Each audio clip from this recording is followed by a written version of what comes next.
I knew something was wrong the moment she slammed the bedroom door. Hard enough that the frame trembled and dust fell from the top molding. "You can't control me, Daniel," she shouted through the crack, her voice sharp, shaking, a tone I had never heard from her. "I'm going clubbing with the guys.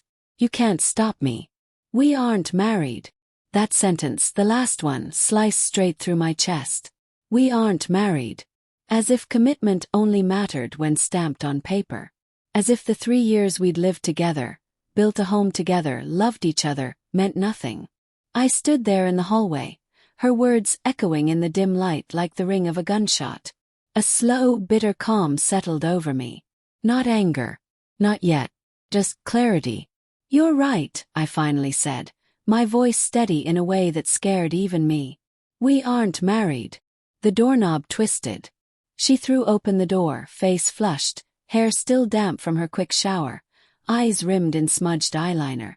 She must have been expecting a fight. Scream. Plea. Instead, she found me strangely calm. "Good," she snapped, snatching her purse. "Then don't act like my husband." She shouldered past me, heels clacking on the wooden floor, leaving behind the faint scent of her perfume, once comforting, now nauseating. The front door slammed next. The silence that followed was suffocating. I walked into our bedroom. Run made bed. Her jacket tossed on the chair. Her makeup still scattered across the vanity. I stared at everything and felt myself hollowing out. If she could throw our relationship to the wolves that easily, then maybe it was already dead. My hands moved before my mind caught up. I pulled out her small navy suitcase, the one she used for weekend trips. I folded her shirts, her dresses, the lingerie I bought her last winter that she wore only twice. I placed everything neatly inside. No shouting, no fury. Just a quiet finality, like closing a book I had tried too hard to keep open.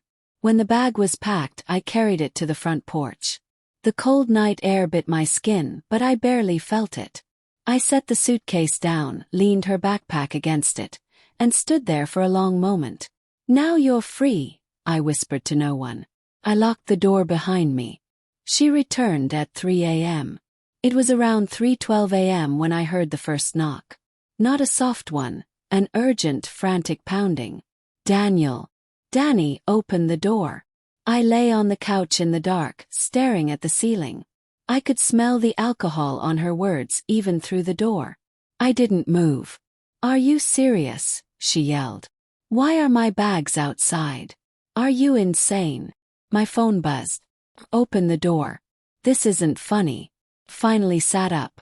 My heart thudded in my ears as I typed slowly, deliberately. "Me now you're not dating either. Enjoy the streets." I hit send. For the next few seconds I imagined the scene outside. The shock on her face, the disbelief, maybe even fear. A small, broken part of me hoped it would hurt her the way she hurt me. But then her reply came. "Her Daniel, please. Me in. We need to talk." Another buzz. Her. "I didn't do anything wrong. They're just friends." Another. Her. "Don't do this. Please." I turned the phone face down. The screen kept lighting up again and again, illuminating the living room like soft lightning. But I didn't open the door. Not that night. The next morning. Sunlight crept through the blinds, cutting lines across the couch where I slept. My body was sore but my chest ached most. When I opened the front door, she was still there, sitting on her suitcase, mascara streaked down her cheeks, hair a tangled mess. She looked small, younger, fragile in ways she never allowed herself to be. Her eyes lifted to mine. "Can I come in?" she asked, voice trembling. "No," I said quietly. "You left. That's not fair." She stood, wobbling slightly. I was angry. People say things they don't mean. "You said we weren't married." My voice cracked. "Like it meant I had no place in your life." She swallowed hard. "I didn't mean it like that." "How did you mean it?" Silence. But her eyes, guilt-ridden, evasive, said enough. I stepped onto the porch, closing the door behind me but leaving it shut. "Who was there?" "Yes." "What?" "At the club. Who were the guys?" She hesitated. "Too long." Friends, she finally said. What are their names? Another long pause.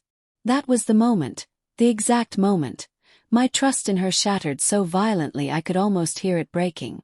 The truth never arrives all at once. Over the next hour, her story unraveled piece by piece.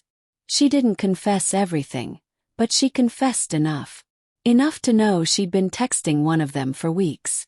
Enough to know she'd gone out with him before, calling it a work hangout. Enough to know she'd lied to me. Intentionally, repeatedly, confidently. It wasn't cheating, she insisted, tears streaming. We didn't do anything. I swear. Then why hide it? She pressed her lips together, shaking her head. Because I knew you wouldn't like it. That's not an excuse, I said quietly. That's the definition of betrayal. She reached for my hand. Pulled it away. Daniel, she whispered. I love you. You don't treat someone you love like this. More tears fell.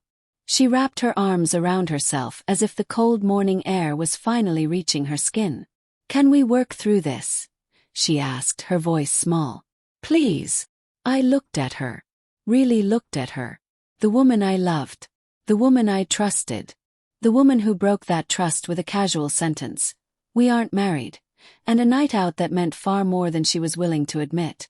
But here was the truth. Love can survive many things. But trust, once broken, it rarely grows back the same. The final decision. I want you to listen to me, I said. She nodded, eyes wide, hopeful. I loved you. More than anything. But last night, you showed me exactly where I stand in your life. That's not true, she whispered. It is, I said softly. You made your choice.